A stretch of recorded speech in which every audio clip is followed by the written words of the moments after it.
Bapa, saat ini kami datang kepadamu membawa pengharapan kami kepadamu ya Tuhan. Kami sangat mengagumi Engkau, bahkan kami sangat meyakini Engkau. Engkaulah segala-galanya di dalam kehidupan kami. Kami ada karena Engkau. Kami ada di tempat ini karena kasih-Mu.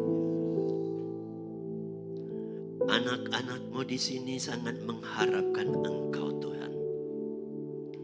Kami adalah anak-anak yang Kau kasihi dan kami adalah orang yang sangat mengasihi Engkau. Kami membawa hati kami kepadamu ya Tuhan. Kami datang dengan penuh pengharapan agar firman-Mu dapat menguatkan, meneguhkan, menjawab setiap persoalan hidup kami selama ini. Kami datang hari ini membawa bejana-bejana hati kami kepadamu, Bapa. Untuk Kau isi dengan kuasa, tuntunan, pimpinan, penyertaan-Mu di dalam hidup kami. Jawaban yang kami perlukan. Berbicaralah melalui hamba-Mu. Hamba-Mu bukan siapa-siapa. Hamba-Mu siap untuk dipakai oleh Engkau menjadi alat-Mu. Suci kuduskan hamba-Mu sekarang ini Tuhan. Supaya layak menjadi alat-Mu. Kau lawat setiap jemaat yang datang. Kau juga berbicara kepada mereka lebih daripada yang keluar dari mulut hamba-Mu sendiri. Kau sendirilah yang akan menjelaskan segala firman yang keluar dari mulut hamba-Mu.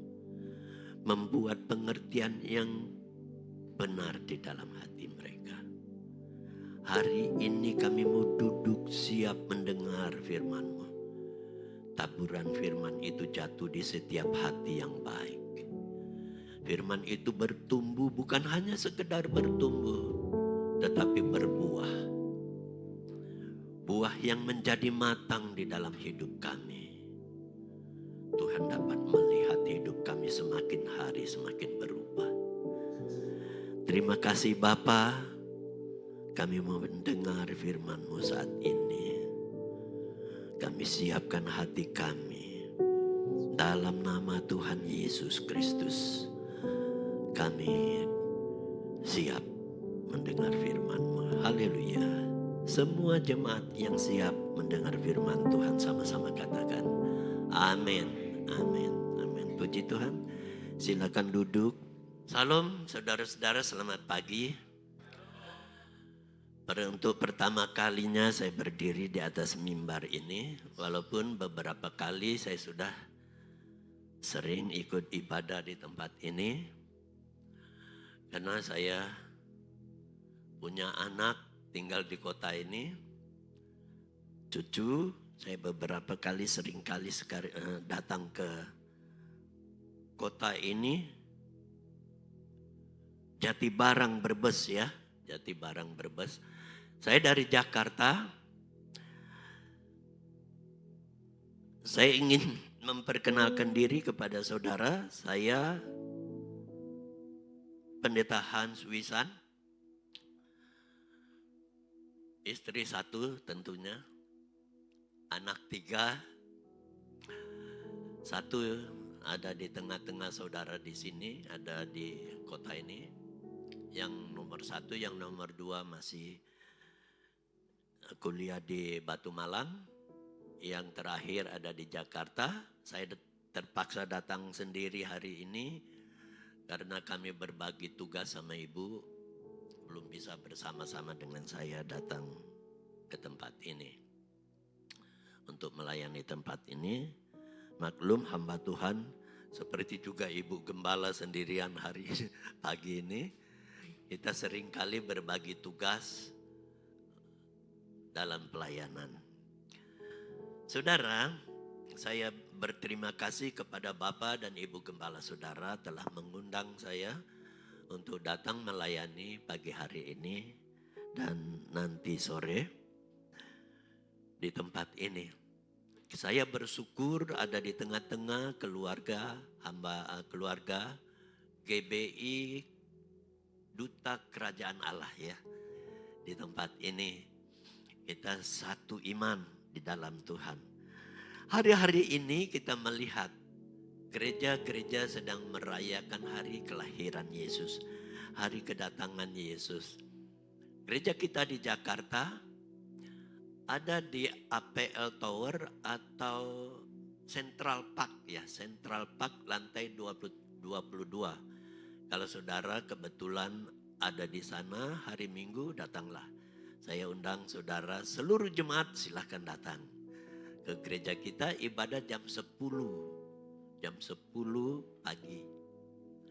Ibadah kita di Galilee Church Indonesia. Lantai 22. Kalau saudara sudah sampai lantai 22 itu pasti ketemu sudah. Nah di sana gereja kita. Gereja kita sudah merayakan Natal tanggal 14 kemarin, minggu yang lalu. 14 gereja-gereja di Jakarta banyakkan merayakan Natal lebih awal. Karena dia takut jemaatnya, biasa kalau sudah menjelang tahun baru begini, Natal seperti ini, menjelang libur nasional kayak gini, Jakarta biasanya kosong itu. Jemaatnya udah pada siap-siap. Ada yang sudah pulang ke Manado, saya kemarin ke sini, teman pelayanan sahabat Tuhan di sana juga, ada yang sudah juga berangkat ke mana-mana. Kita sudah melayan di mana-mana sekarang. Nah, itulah situasi gereja di Jakarta. Mereka antisipasi keadaan. Kalau udah libur panjang, nah itu agak lega kita jalan bawa kendaraan di Jakarta. Kalau udah akhir tahun, lebaran, udah. Kalau mau lihat Jakarta lenggang, ya datanglah hari lebaran. Tapi kalau hari biasa ya siap-siap aja macetnya. Nah itulah suasana Jakarta yang kita kenal, saudara. Nah, jadi hari ini saya ada di tengah-tengah saudara.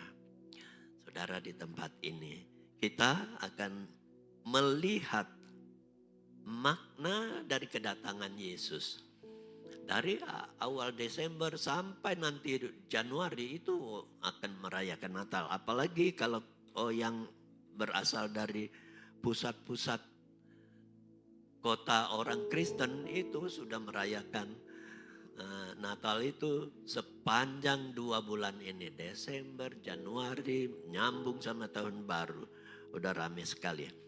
Saudara sekalian, kita mau lihat apa makna Natal sebetulnya. Buat kita, apa makna kedatangan Yesus. Kenapa Yesus harus datang. Saudara, kita lihat. Dari bacaan yang kita telah baca, kita melihat. Kita mendengar. Saudara, ini adalah saksi mata dari kelahiran Yesus. Kita banyak mendengar cerita-cerita di luar sana bahwa Yesus itu lahir di bawah pohon kurma dan sebagainya. Dan ibu Yesus adalah Maryam, saudara dari Harun dan Musa. Banyak cerita tentang Yesus, tentang kelahiran Yesus yang diselewengkan. Tetapi kita melihat di dalam Alkitab ada 3 kelompok orang yang menjadi saksi kelahiran Yesus. Yang menjadi saksi mata dari kelahiran Yesus. Yang pertama tadi kita melihat. Yang pertama adalah Yusuf dan Maria adalah saksi yang utama. Yusuf dan Maria itu 1500 tahun kurang lebih selisih masa Musa dengan masa Yesus. Bagaimana kalau itu adik Maryam itu adalah adik daripada Yusuf, Musa dan Harun. Sangat jauh. Beda tahunnya ada 1500 tahun kurang lebih. Maryam dan Yusuf saksi. yang utama. Yang kedua, saksi kedua adalah para gembala. Para gembala saksi mata yang melihat sendiri bahwa Yesus itu ditaruh di dalam palungan di kandang binatang, di kandang domba. Dan itu bukan kandang domba biasa. Itu adalah kandang domba atau lembu yang dipelihara. Yang disebut dengan lembu tambun, domba tambun. Itu dipeliharanya sangat istimewa. Karena lembu tambun dipotong pada saat sakramen yang sangat besar. Lembu tambun adalah atau domba tambun dipeliharanya sangat istimewa. Dia bukan dipelihara seperti binatang yang biasa. Kandangnya lebih bersih dan lebih terurus dan baik. Karena apa? Yesus itu adalah domba Allah, anak domba Allah. Anak lembu tambun, anak domba tambun yang disediakan Allah buat korban buat kita. Jadi itu bukan satu kandang domba yang biasa. Kandang domba yang istimewa. Dia ada di palungan. Dia lahir di kandang domba di Bethlehem. Bukan di bawah pohon korma. Saksi. Saksi yang ketiga kalau kita lihat di dalam Matius 2 ayat 1 sampai dengan 2. Tak usah kita baca, saudara nanti bisa baca di rumah. Itu kita lihat ada 3 orang Majus yang datang dari timur. Dan mereka datang melihat tanda bintang bahwa ada seorang raja yang baru lahir. Mereka adalah ahli-ahli perbintangan. Begitu melihat sesuatu yang aneh di atas sana, mereka tahu sesuatu terjadi. Dan mereka ketahui ada bintang yang muncul pada malam hari itu. Tiba-tiba muncul dan ini tanda seorang raja lahir. Dan mereka mengikuti bintang itu dan mereka menemukan Yesus di palungan. Mereka memberikan emas, kemenyan dan mur. Hadiah buat dia. 3 kelompok orang yang menjadi saksi mata Yesus lahir. Jadi kelahiran Yesus bukan cerita dongeng. Jadi kelahiran Yesus yang kita sembah sampai hari ini bukan cerita nenek-nenek lampir dari zaman dulu. Tetapi itu adalah sejarah yang dicatat lengkap. Jadi kita orang percaya, orang Kristen tidak bisa digoyah imannya. Tentang kelahiran Yesus itu pasti ya dan amin. Tempat lahirnya jelas, waktu lahirnya jelas, tempatnya jelas. Ada saksi mata, lebih daripada 2 atau 3 orang. Saksi di dalam Alkitab 2 atau 3 orang yang menjadi saksi satu perkara itu sah. Tetapi 3 kelompok orang itu lebih daripada 2 atau 3 orang. Lebih daripada itu. Para gembala ada berapa orang? Tambah Yusuf dan Maria. 3 orang Majus. Orang pintar bukan orang bodoh. Saksi mata.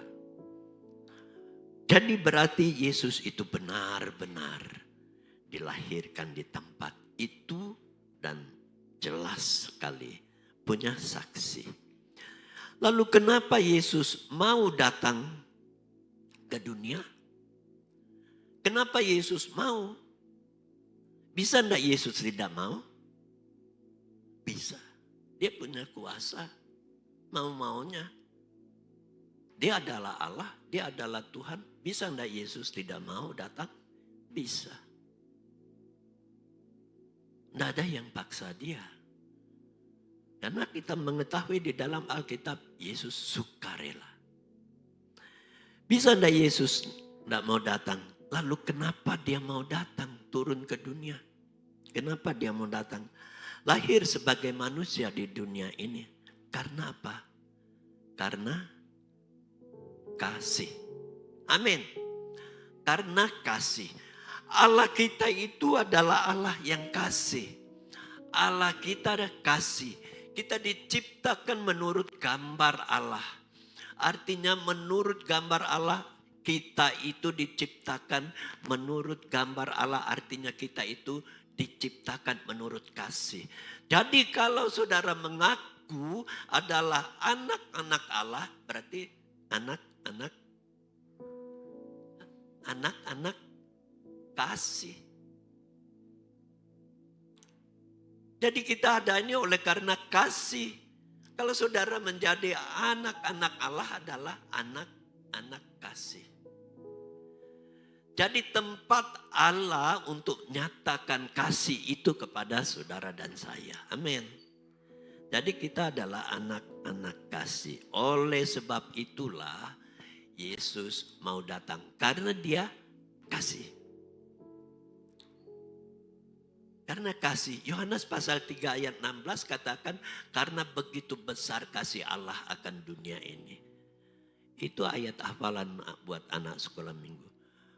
Maka diberikannya anaknya yang tunggal supaya setiap orang yang percaya kepadanya tidak binasa, melainkan beroleh hidup yang kekal. Amin. Yesus mau datang. Lalu Yesus mau datang. Kenapa Yesus datang? Kalau tidak ada apa-apa. Karena keadaan manusia di dalam Adam. Manusia di dalam Adam, di dalam sebuah kapal yang besar. Manusia, seluruh manusia, karena ketidaktaatan Adam, semua manusia seperti di dalam sebuah kapal yang besar yang sedang berlayar ke tengah laut. Semakin lama semakin jauh berarti semakin dalam, dan semakin jauh ke tengah laut, ke tengah samudera sana, di mana pantai sudah tidak kelihatan, dalamnya tidak terkira. Di sana gelombang semakin besar dan kapal ini mulai oleng, mulai miring. Semua manusia yang ada di dalam kapal itu tumpah ruah ke laut, dan mereka berteriak, menjerit, menangis, minta tolong. Lama-kelamaan kapal itu semakin miring dan semakin miring. Dan pada akhirnya kapal itu tenggelam sampai ke dasar laut. Semua manusia ada di tengah laut itu. Semua jenis manusia. Ada raja, ada rakyatnya, ada orang biasa, ada presiden, ada rasul barangkali, ada nabi juga di situ.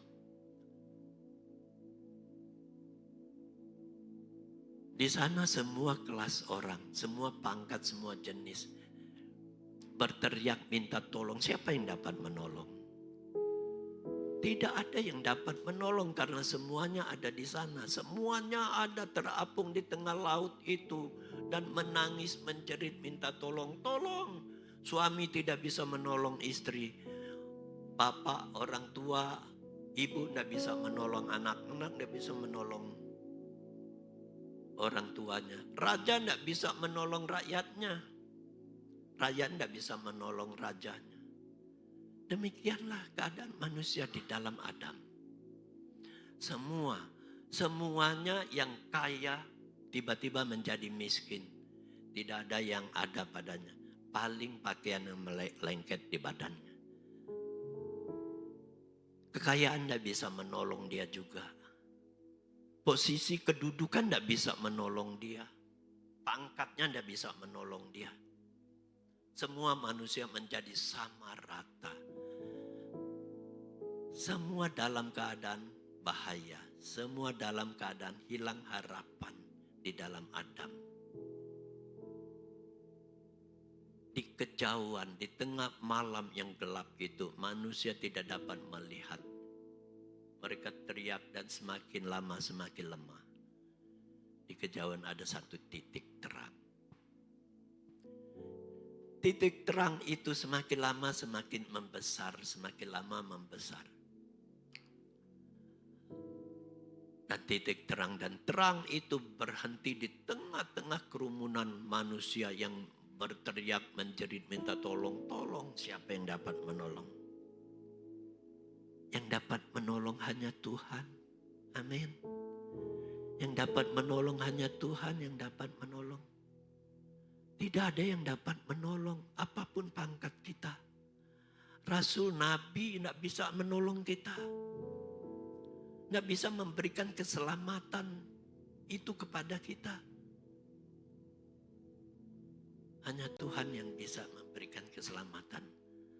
Oleh sebab itulah Yesus datang. Karena manusia di dalam Adam sudah seperti manusia yang hilang harapan. Tidak ada harapan untuk hidup lagi. Yang terapung-apung di tengah laut. Semakin lama semakin lemah. Semakin lama semakin tak berdaya. Semua orang di dalam Adam telah berbuat dosa dan telah kehilangan kemuliaan Allah.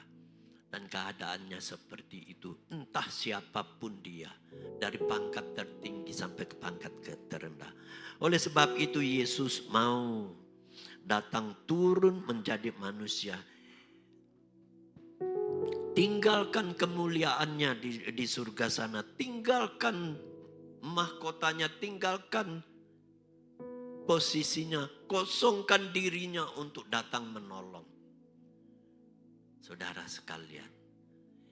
Yesus itulah nahkoda kapal itu. Dia datang di tengah-tengah kita. Saudara sekalian. Dia datang. Dia tinggalkan kemuliaannya sebagai Allah.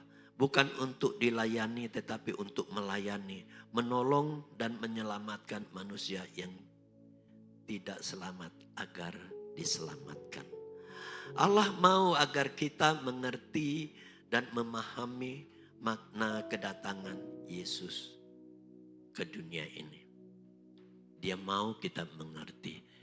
Yesus sudah datang sebagai bayi lahir kurang lebih 2000 tahun yang lalu. Dia menjadi bayi. Kita sekarang hidup zaman sekarang. Apa maknanya bagi kita? Ini yang perlu kita pahami. Ini yang perlu kita ketahui. Kenapa Yesus datang? Karena manusia di dalam Adam sudah hilang harapan.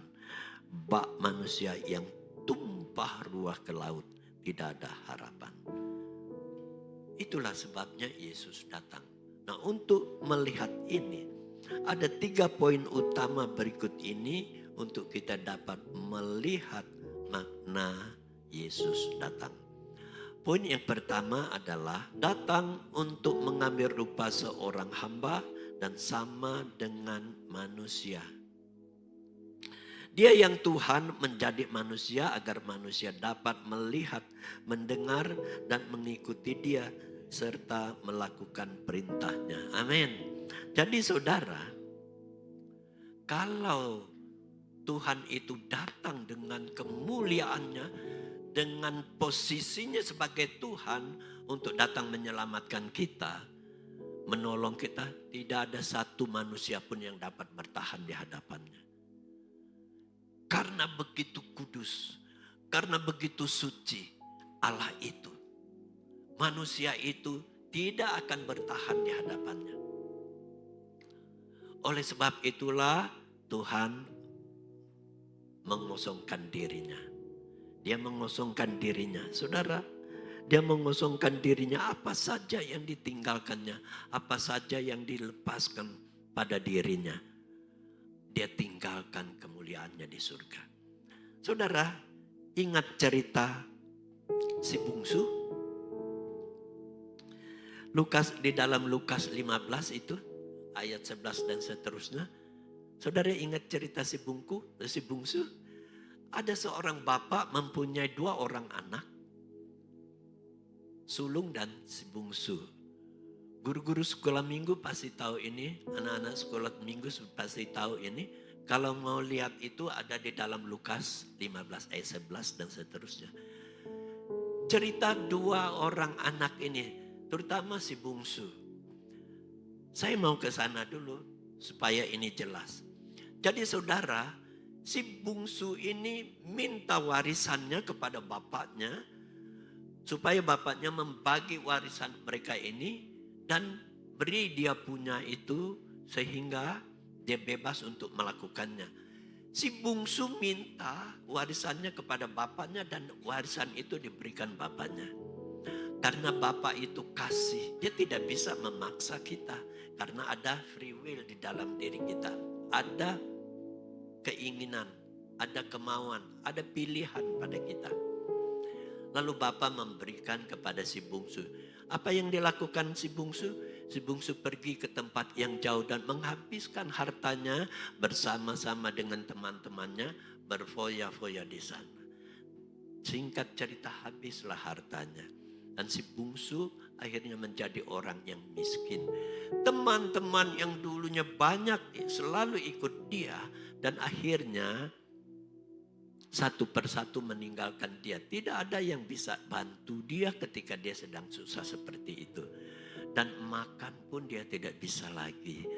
Lalu dia berusaha bagaimana supaya bisa makan. Dia berusaha untuk pergi bekerja pada seorang tuan. Dan tuan ini mempunyai ladang. Tuan ini menyuruh dia menjaga babinya di ladang. Dan pergilah dia ke ladang. Menjaga babi di sana. Dengan perut keroncong dan dengan keadaan yang lemah kelaparan. Sampai-sampai dia ingin memakan makanan babi yang diberikan kepada babi-babi itu. Dan itu pun dia tidak dapat. Karena itu tidak diberikan kepadanya. Semakin laparlah dia. Dan akhirnya dia berpikir. Dia berpikir dalam hatinya. Dia ingat kepada bapaknya. Di rumah bapakku ada banyak sekali orang upahan. Dan tidak ada yang kelaparan, mereka tidak kekurangan makanan. Aku mau pergi pulang kembali kepada Bapa untuk menjadi salah satu dari orang upahannya. Apa yang terjadi? Betul, dia kembali dan dia kembali kepada bapaknya. Haknya sudah diambil, haknya sudah habis, sudah hilang semua, sudah diambil semua, sudah dihabiskan. Oleh sebab itu dia tahu diri. Biarlah aku menjadi orang upahan saja di rumah Bapa supaya dia dapat makan. Tapi ketika dia datang di kejauhan, tahu enggak apa yang terjadi? Rupanya Bapa itu telah menunggu sejak dia pergi, melihat kapan anakku kembali. Dia begitu merindukan anaknya. Orang zaman dulu pakai sorban sampai ke mata kaki. Jadi itu enggak boleh dibuka, itu tidak boleh ditarik sampai ke betis. Itu mempermalukan diri, mempermalukan keluarga. Itu tidak sopan menurut mereka. Ini si bapa karena melihat anaknya datang dari kejauhan, dia angkat sorbannya sampai betisnya kelihatan, lalu dia lari karena dia mengasihi anaknya. Dia lari sekencang-kencangnya dan dia ketemu anaknya, dia memeluk anaknya dan menciumnya. Anaknya kucel, kumel dan bau bekas pelihara babi. Tetap Bapak mencintai dia, mengasihi dia. Terus anak ini katakan, Bapa, jadikanlah aku seorang upahan di rumah Bapa. Aku tidak layak lagi. Aku telah berdosa terhadap surga dan terhadap Bapa. Tahu dia, tahu diri dia. Tapi apa yang dilakukan oleh Bapa? Bapa mengasihi dia. Apa yang dilakukan oleh Bapa? Bapa berteriak kepada orang upahannya, orang-orang yang bekerja bersama dia. Pergilah, ambillah jubah yang terbaik di rumah. Bawalah dan berikan kepadanya. Ambil cincin, sematkan di jarinya. Dan berikan kasut di kakinya. Potonglah lembu tambun yang ada di sana. Saudara tahu? Saudara, anak bungsu ini dipulihkan artinya. Cincin lambangnya apa? Lambang pemerintahan. Dia kembalikan lambang pemerintahan itu kepada si bungsu. Lambang pemerintahan kenapa? Karena di cincin itu ada meterai kerajaan. Ada meterai pemerintahan. Kalau dia menggunakan cincin itu, maka setiap perkataannya harus ditaati. Jubah lambang kuasa. Dan kuasa Bapa, jubah terbaik di rumah Bapa, jubah apa? Jubah Bapa. Jubah yang terbaik di dalam rumah Bapa ya jubah Bapa. Jubah Bapa diberikan kuasa sama dengan Bapa. Diberikan kepadanya. Kasut artinya diterima menjadi warga surga. Lembu tambun. Waktu itulah lembu tambun dipotong. Amin. Lembu tambun dipotong karena sakral. Saat itulah pesta penerimaan sebagai anak dirayakan dan mahkota disematkan. Jadi artinya apa? Saya cerita itu dan ini semua ditanggalkan sebaliknya oleh Yesus. Ini semua ditanggalkan oleh Yesus waktu dia turun ke dunia.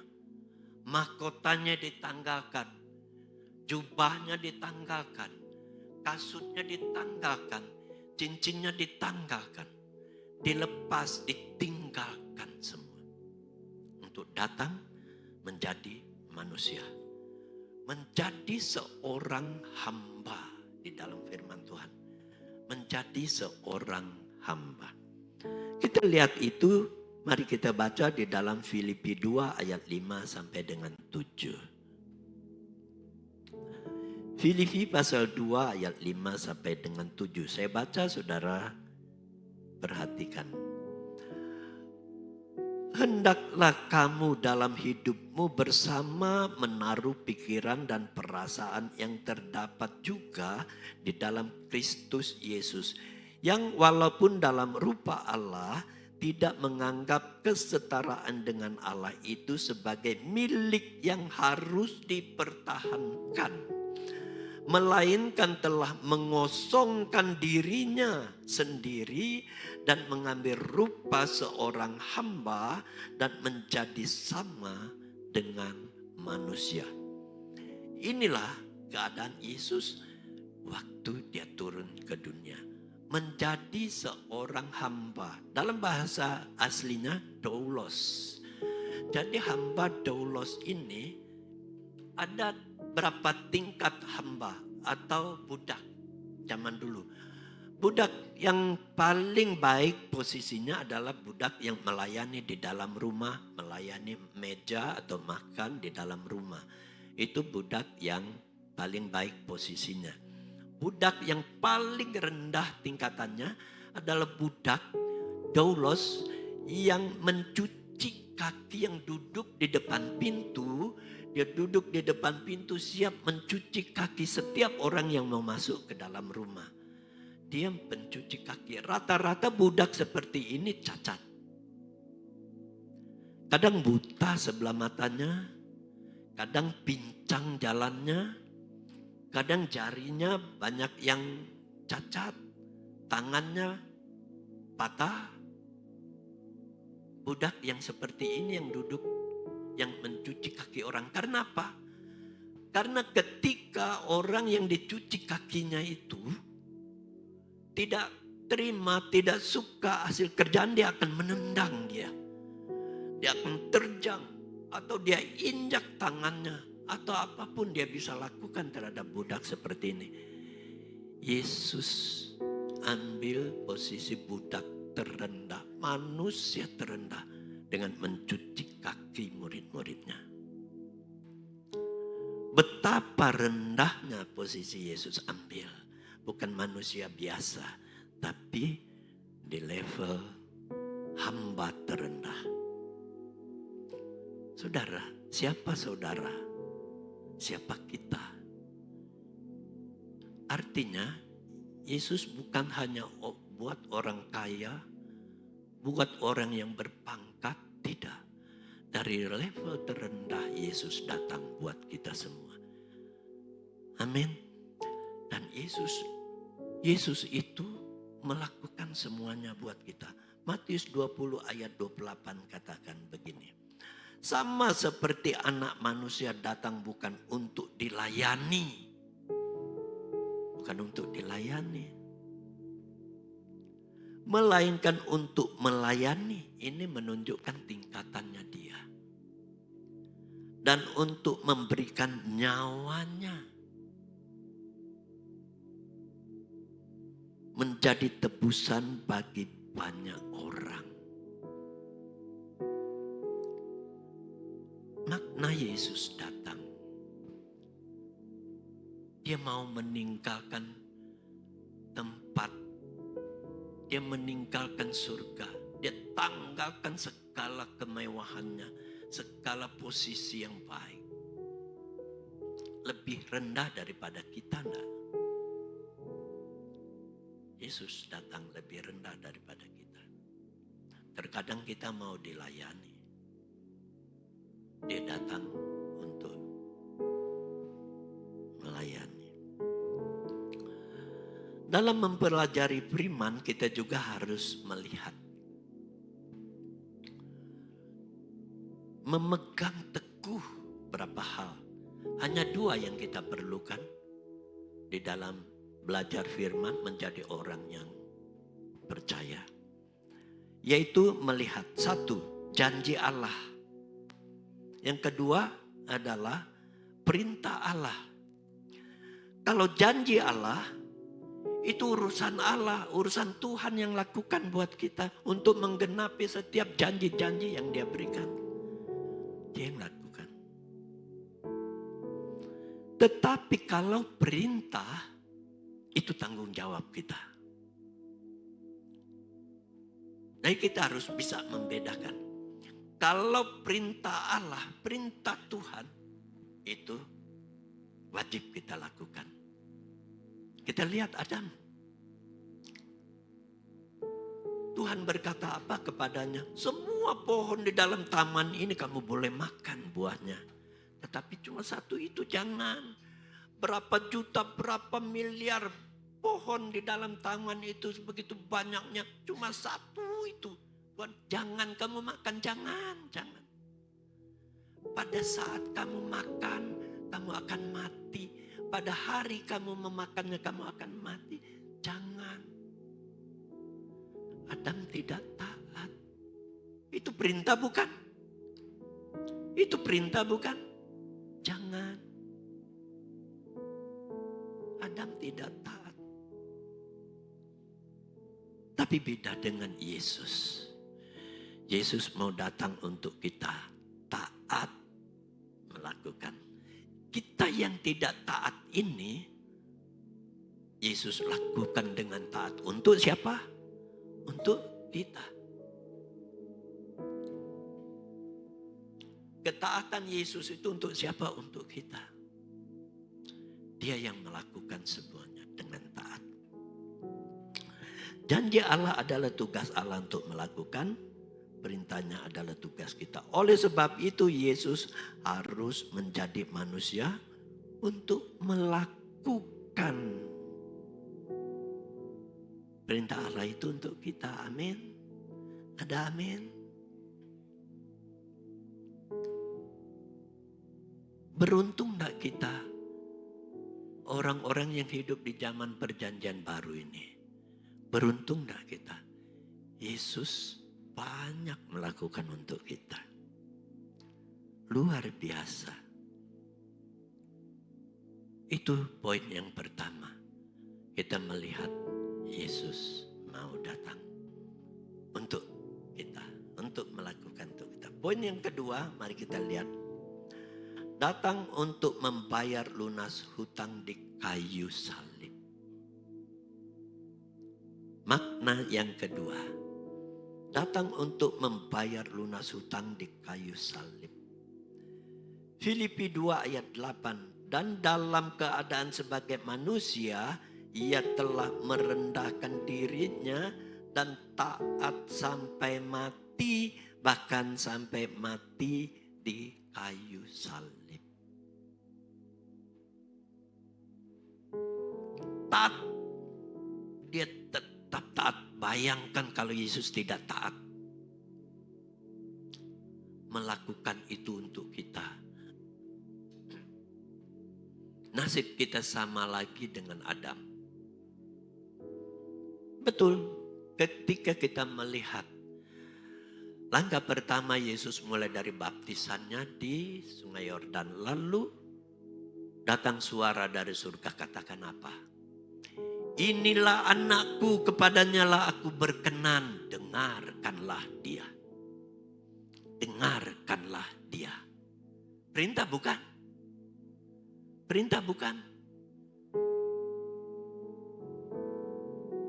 Bapak katakan ini anakku, dengarkanlah dia.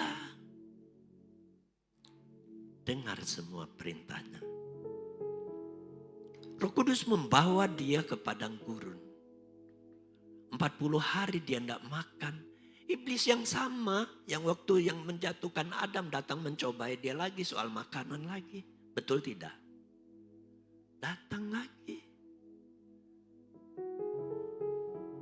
Jadi dosa itu kadang-kadang klasik, saudara. Amin. Ulang-ulang begitu aja. Kalau kita mengerti firman Tuhan, ulang-ulang begitu aja. Taktik setan tidak berubah. Teknologi boleh canggih sekarang, taktik setan tetap mau menjatuhkan kita. Soal makan, minum, dan firman Tuhan juga katakan. Pada akhir zaman orang akan makan, minum, kawin, dan mengawinkan. Betul tidak? Akhirnya 40 hari Yesus tidak makan. Sus katanya. Tuh, bikinlah batu-batu itu menjadi roti supaya kau tidak kelaparan bisa makan. Bayangkan kalau Yesus nurut kayak Adam dan Hawa. Tapi Yesus bantah. Manusia bukan hanya hidup dari roti, tetapi dari setiap firman yang keluar dari mulut Allah. Amin. Tidak berhenti di situ. Seperti kita bekerja kan, ada SP1, SP2, SP3 ya. SP2-nya datang lagi. Dia bawa dia ke puncak bait suci. Terus dia tunjukkan kepadanya, jatuhkanlah dirimu. Karena ada firman katakan, Allah pasti perintah para malaikat untuk menatang kakimu tidak terantuk kepada batu-batu di bawah sana. Hei iblis, janganlah engkau mencobai Allah Tuhanmu. Iblis mundur lagi, dibawa lagi ke tempat gunung tertinggi. Karena pada waktu Adam, semua kuasa, semua dunia ini sudah dikuasai oleh iblis. Adam sudah menyerahkan kepada dia. Dan dia katakan, lihatlah dunia ini begitu indah, begitu bagusnya. Lihat, suruh lihat seluruh dunia. Terus dia katakan kepada Yesus, semua itu akan kuserahkan kepadamu kalau engkau sujud menyembah aku. Bayangkan aja. Naik terus godaannya. Nyahlah engkau iblis, hendaklah engkau hanya menyembah kepada Allah saja. Iblis engkang. Kalau Yesus tidak taat melakukan untuk kita, tidak taat akan firman Tuhan, tidak tahu akan firman Tuhan. Karena firman Tuhan katakan kepadanya, hendaklah kamu hanya menyembah kepada Allah.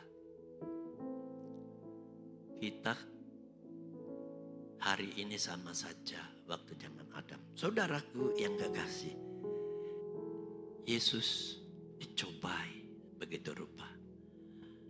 Dari Getsemani sampai ke Golgota. Apa yang dialami oleh Yesus?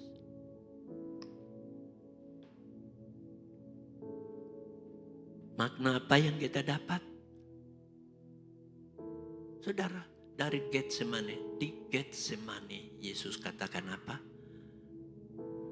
Di dalam dirinya sebagai manusia, kalau bisa, lalukanlah cawan penderitaan ini daripadaku. Karena dia dapat melihat betapa berat penderitaan yang akan dia alami itu. Lalu Dia katakan terakhir, tapi bukan kehendakku, tapi kehendak Bapa lah yang terjadi. Secara manusia, dia berpikir betapa beratnya penderitaan yang akan dialami oleh dia. Betapa beratnya.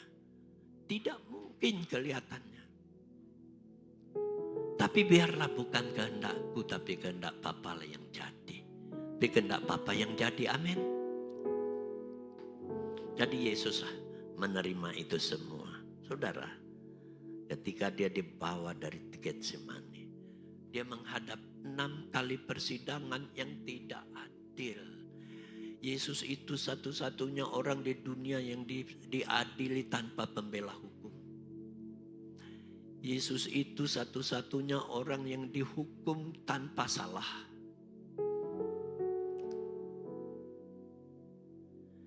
Enam kali dia disidang. Pertama dibawa menghadap kepada Ananias. Yang kedua Kayafas. Yang ketiga ketua mahkamah, imam-imam kepala, dan tua-tua bangsa Israel dihadapkan ke sana. Semua tuduhannya palsu, dibuat-buat sama mereka. Niat mereka mau membunuh Yesus. Berikut kepada Pilatus. Pilatus tidak temukan salah padanya.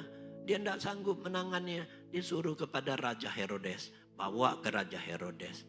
Dibawa ke Raja Herodes juga. Herodes tidak bisa mutusi, malah dia diledek oleh Raja Herodes. Kau raja? Raja orang Yahudi. Mari kita sembah dia. Dikasih jubahnya, dipakaikan kepada Yesus. Pura-pura menyembah dia sambil meledek. Udah bawa-bawa lagi dia kepada Pilatus. Bawa lagi ke Pontius Pilatus. Pontius Pilatus cuci tangan. Karena dia tidak mau ikut campur. Karena dia tidak mendapat salah pada orang ini. Tidak ada kesalahan yang layak untuk membuat dia disalib, dihukum mati. Mari kita lihat. Mari kita lihat di Kolose 2 ayat 14. Apa yang dilakukan oleh Yesus dan pada akhirnya dipaksa menerima hukuman mati dipaku di atas kayu salib di Golgota Yesus. Kita lihat di Kolose 2 ayat 14. Dengan menghapuskan surat hutang yang oleh ketentuan-ketentuan hukum mendakwa dan mengancam kita. Dan itu ditiadakannya dengan memakukannya pada kayu salib. Saudara, semua catatan hutang dosa, pelanggaran kita, kutuk kita, sakit penyakit kita, kemiskinan, ketidakberdayaan kita untuk melakukan firman Tuhan. Penuh catatannya. Itulah Yesus. Jadi hukum terhadap Yesus itu adalah hukuman kita. Pelanggaran dosa kita, catatan buku catatan dosa kita itu yang dipakukan Yesus dengan tubuhnya terpaku di atas kayu salib. Dia yang menanggung itu semua. Dia yang tidak berdosa dijadikan dosa. Dia yang tidak sakit dijadikan sakit. Dia yang tidak dikutuk dijadikan kutuk karena kita. Dosa kita. Dan itulah yang dipakukannya di atas kayu salib. Amin. Itu pelanggaran kita. Dan oleh sebab itu Yesus katakan di atas kayu salib. Sudah selesai. Sudah selesai. Artinya sudah lunas. Setelah Yesus di atas kayu salib menanggung semua dosa, sakit, penyakit, dan kutuk kita. Dia sebelum menyerahkan nyawa, dia katakan sudah selesai. Sudah lunas. Kalau dia katakan sudah selesai, sudah lunas. Artinya apa ini? Semua urusan kita, semua urusan manusia, hutang-hutang kita sudah lunas. Sudah selesai oleh Yesus. Dia sudah lunaskan itu. Bayangkan kalau saudara punya hutang banyak, lalu ada orang lain datang, lalu membayarnya. Bagi saudara, hutangmu sudah kubayar. Artinya semua urusan dosa dan pelanggaran kita sudah selesai. Urusan manusia sudah selesai. Urusan hidup kita sudah selesai. Yesus lakukan, amin. Sudah selesai di atas kayu salib. Sudah selesai. Jadi 2 Korintus 5 ayat 17 katakan, jadi siapa yang ada di dalam Kristus, ia adalah ciptaan baru, yang lama sudah berlalu, sesungguhnya yang baru sudah datang. Amin. Jadi buku baru kita diberikan lagi kembali, di mana namamu, namaku tertulis di sana. Amin. Namamu, namaku tertulis di kitab kehidupan itu. Buku baru tanpa coretan, tanpa, di dalam Kristus. Nah, dari awal saya katakan, kita di dalam Adam, keadaan kita seperti orang yang terapung-apung di laut, tidak menentu nasibnya. Tapi kita di dalam Kristus, kita menjadi ciptaan yang baru. Yang lama sudah berlalu, yang baru sudah datang. Nah saudara, kita masuk ke poin kita yang ketiga, yang terakhir. Poin yang ketiga kita lihat. Datang untuk mengalahkan semua musuhnya. Namun masih ada musuh yang harus dikalahkan. Masih ada musuh yang terakhir yang harus dikalahkan oleh Yesus. Musuhnya juga musuh kita.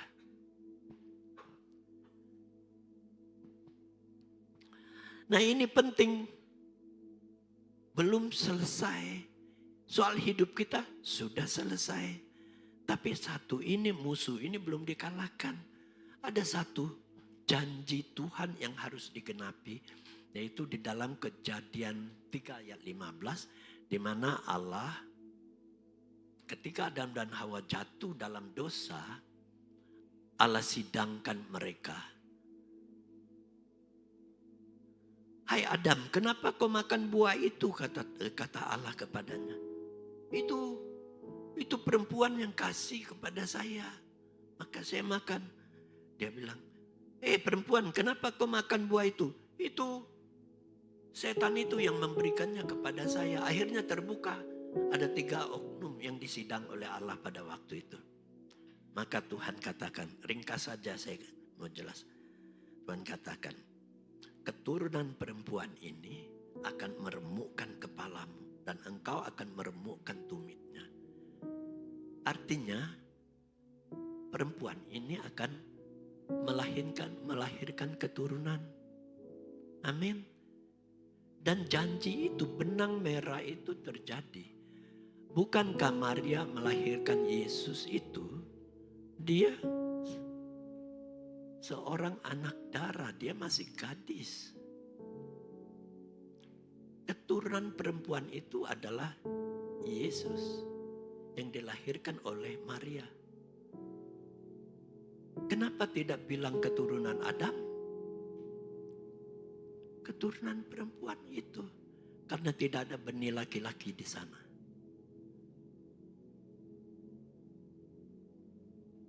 Jadi perempuan itu melahirkan seorang anak.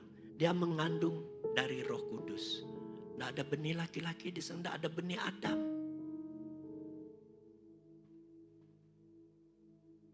Itulah Yesus.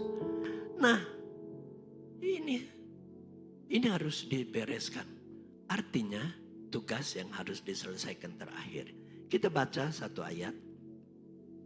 1 Korintus 15 ayat 25 sampai 26. Karena ia harus memegang pemerintahan sebagai raja sampai Allah meletakkan semua musuhnya di bawah kakinya. Musuh yang terakhir yang dibinasakan adalah maut. Di manakah Yesus harus mengalahkan maut itu? Di manakah dia harus binasakan maut itu? Ya di alam maut. Jadi Yesus harus mati tidak? Harus mati. Kalau urusan kita yang sudah lunas, sudah selesai dikerjakan, dia masih hidup di atas kayu salib. Bisa enggak Yesus turun dari kayu salib? Udah selesai kalau hanya urusan kita. Selesai di atas kayu salib. Sudah beres. Tapi masih ada yang harus dikerjakan.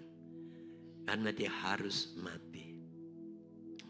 Karena dia harus mengalahkan maut itu di tempatnya. 1 Petrus 3:18 sampai 20 saya baca buat kita. Sebab juga Kristus telah mati sekali untuk segala dosa kita. Ia yang benar untuk orang-orang yang tidak benar. Supaya ia membawa kita kepada Allah. Ia yang telah dibunuh dalam keadaannya sebagai manusia. Tetapi yang telah dibangkitkan menurut roh. Amin. Dibangkitkan menurut roh. Tubuh dan roh Yesus terpisah. Ketika dia mati, tubuh dan rohnya terpisah. Rohnya ada di dalam kubur. Tubuhnya ada di dalam kubur. Rohnya kemana? Rohnya pergi. Ayat 19. Dan di dalam roh itu juga ia pergi memberitakan Injil kepada roh-roh yang di dalam penjara. Yaitu kepada roh-roh mereka yang dahulu pada waktu Nuh tidak taat kepada Allah. Ketika Allah tetap menanti dengan sabar waktu Nuh sedang mempersiapkan bahteranya.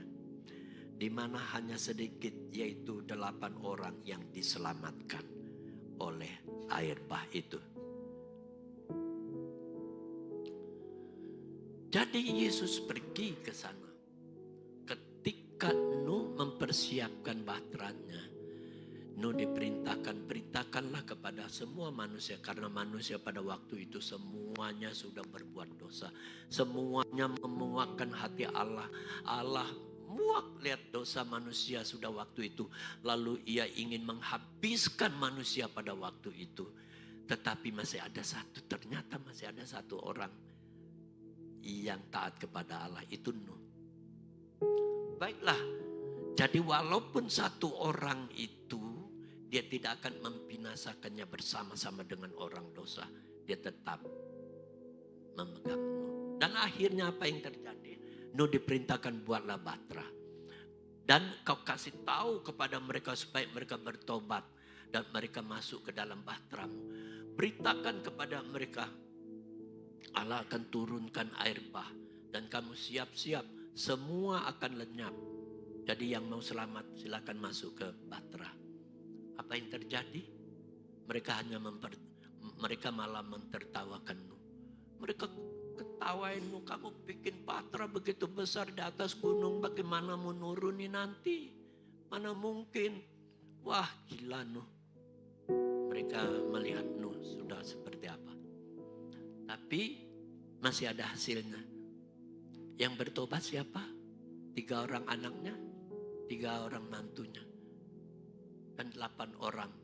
Nuh suami istri, 3 orang anaknya. Tambah lagi 3 orang mantunya, 8 orang yang diselamatkan. Itu yang menerima Injil, berita Injil dari Nuh. Diinjili mereka, diajari mereka.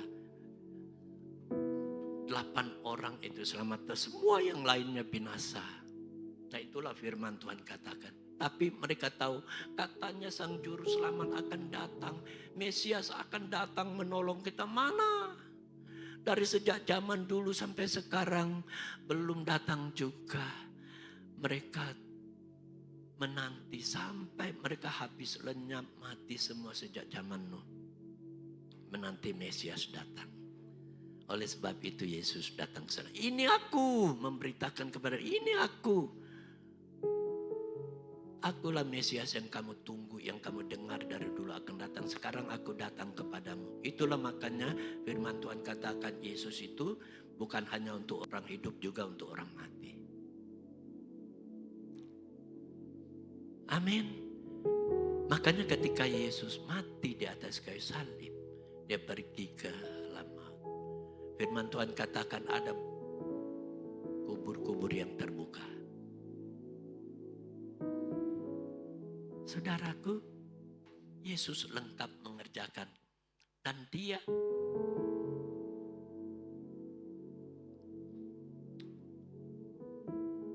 saya lanjut. Sebab segala sesuatu telah diletakkannya di bawah kaki Kristus. Itu 1 Korintus 15 ayat 27. Dan akhirnya pada waktu itulah Yesus mengalahkan maut.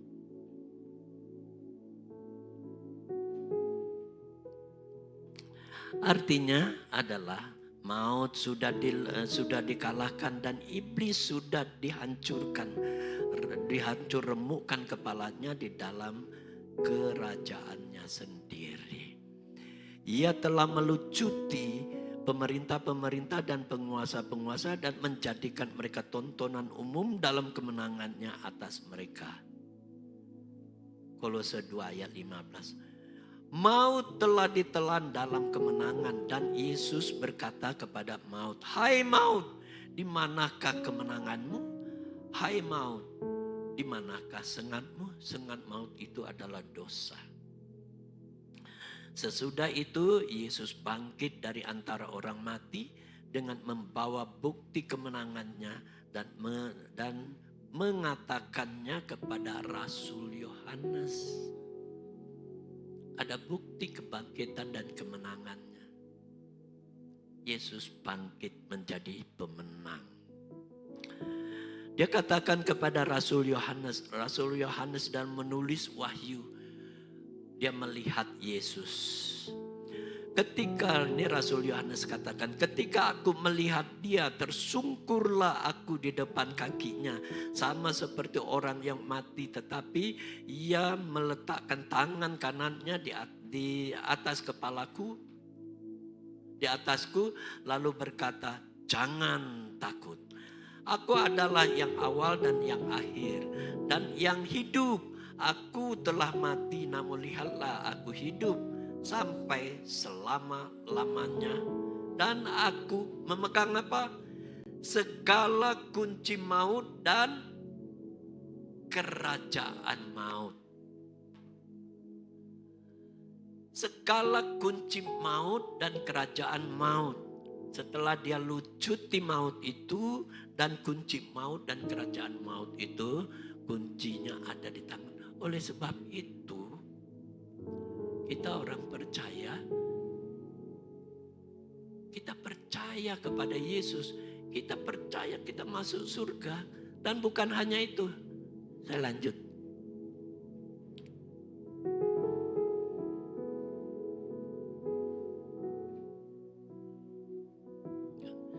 Bahkan bukan hanya kunci maut dan kerajaan maut yang ada di tangan Yesus, namun kunci surga pun ada di tangannya. Kepadamu akan kuberikan kunci kerajaan surga.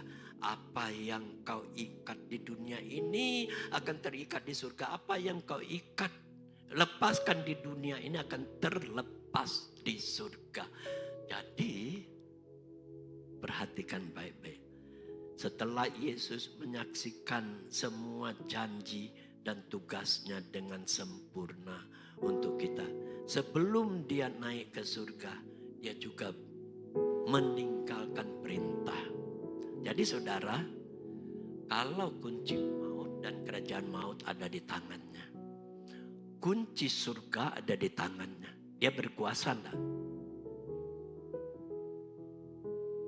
Makanya Yesus katakan, "Akulah jalan kebenaran dan hidup." Jadi orang percaya, dia sangat berkuasa. Dia memegang kunci surga. Yang megang kunci berkuasa enggak membuka dan menutup? Berkuasa. Maut juga demikian. Orang percaya, oh ini orang percaya. Makanya ketika Yesus Matius 25 ayat 31 itu dikatakan, nanti saudara baca di rumah, dikatakan begini. Ketika Yesus datang, dia akan memisahkan kita seperti gembala memisahkan domba-domba di sebelah kanan kambing-kambing di sebelah kiri. Dan dia akan menentukan, hai domba, masuklah ke dalam kerajaan. Karena dia berkuasa, pegang kuncinya. Amin. Kita ini domba Allah. Domba, kambing, masuklah ke dalam kerajaan maut. Masuklah ke dalam neraka. Kambing, karena dia pegang kuncinya. Dia berkuasa memasukkan kamu di mana. Amin. Yesus berkuasa. Oh, ini anak-anakku. Ini anak-anak Tuhan. Ini orang percaya. Oke, buka surga, masuk kamu sana. Ini, oh enggak percaya. Buka neraka, masuk kamu ke sana. Berkuasa enggak? Bisa enggak dia melakukan seperti itu? Inilah makna dari kedatangan Yesus kepada kita. Lengkap dari awal sampai akhir, sampai dia naik ke surga. Ini pesan buat kita semua. Jangan ragu, pegang teguh-teguh imanmu kepada Yesus. Sebab dia pegang kuncinya semua. Dia menentukan. Amin. Dia yang menentukan segalanya. Amin. Yakin imanmu sekarang. Jangan bimbang, jangan ragu. Ini buktinya. Hari ini saya nyatakan kepada kita semua. Ini bukti. Ini semua firman Tuhan. Jangan bimbang, jangan ragu. Imanmu tetap. Namun ada yang harus kita lakukan. Nah, terakhir. Saudara, saya kembali ke cerita kapal di dalam Nuh tadi. Manusia terkapar, sudah lemah, sudah letih, sudah lesu, sudah tidak ada yang ada juga di antara mereka yang masih kuat. Ada laki-laki, ada perempuan, ada kakek, nenek, ada anak-anak. Saudara, Yesus berdiri di atas kapal itu. Dia sudah siap setelah dia melakukan semuanya itu. Dia siap untuk menyelamatkan. Dia sudah turun. Menurut saudara, orang yang seperti apa yang pertama Yesus selamatkan? Semua ingin duluan diselamatkan oleh Yesus. Orang seperti apa yang Yesus pertama selamatkan? Kakek, nenek, anak-anak, orang yang sudah lemah, ada yang sudah tidak berdaya, ada yang sudah sekarat, ada juga yang masih kuat, masih di antara mereka. Semua itu terapung sama rata, sama, tidak ada kelas, tidak ada pangkat lagi, sama miskinnya, tinggal pakaian yang lengket pada badan mereka. Orang seperti apa yang akan ditolong oleh Yesus pertama? Ini pesan penting buat kita. Tolong jemaat jawab, orang seperti apa? Jangan takut, ini tidak dinilai.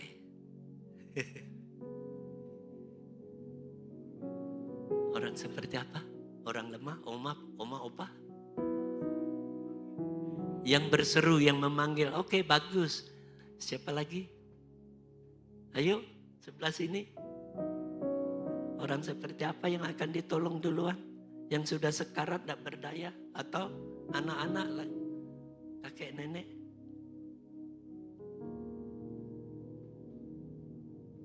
Baik, saya jawab supaya tidak buang waktu. Yesus berdiri lalu dia turun setelah menyelesaikan semua tugasnya, mempersiapkan semuanya buat mereka. Dan dia menolong dan menyelamatkan orang-orang kuat. Amin. Orang-orang yang kuat. Kenapa orang kuat? Orang-orang yang kuat diangkat, dibantu sama dia, dinaikkan ke atas kapal. Dan dia ajari mereka, lakukan seperti yang aku lakukan. Dan makin banyak orang-orang kuat ini dinaikkan ke atas kapal, makin banyak juga yang membantu, tidak? Amin. Makin banyak enggak yang membantu? makin cepat enggak pekerjaannya. Kalau Tuhan mengangkat orang lemah duluan, sampai hari ini dia enggak naik ke surga. Dia kerja sendiri. Ya tidak? Jadi berita pentingnya buat kita, pesan pentingnya, perintah pentingnya datang buat kita. Kalau saudara adalah orang pertama yang percaya di dalam keluarga saudara, Tuhan melihat saudara orang kuat. Amin. Tuhan lihat saudara orang yang kuat dalam keluarga saudara untuk menyelamatkan saudara-saudara yang lain. Amin. Kalau saudara adalah orang percaya di RT saudara satu-satunya, berarti Tuhan letakkan saudara menjadi orang kuat di sana untuk menyelamatkan orang sekitar sana. Amin. Amin. Kalau kebetulan saudara orang percaya yang ada di kantor saudara, tempat pekerjaan saudara, orang percaya di sana, Tuhan meletakkan saudara menjadi orang kuat untuk menyelamatkan orang-orang yang lain. Amin. Kalau saudara segini banyaknya ada di kota ini, berarti ini saudara orang-orang kuat semuanya untuk menangkan kota ini. Amin. Menangkan kota Jatibarang ini. Gereja bukan datang untuk eksklusif, tapi untuk menjangkau. Apa perintah Yesus? Terakhir, ayat terakhir. Kita lihat apa perintah Yesus. Matius 28, 19, 20. Karena itu pergilah, jadikanlah semua bangsa muridku dan baptislah mereka dalam nama Bapa dan Anak dan Roh Kudus.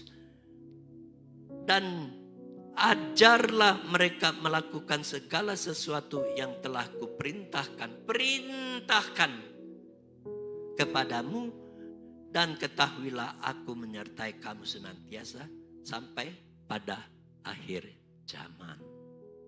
Amin.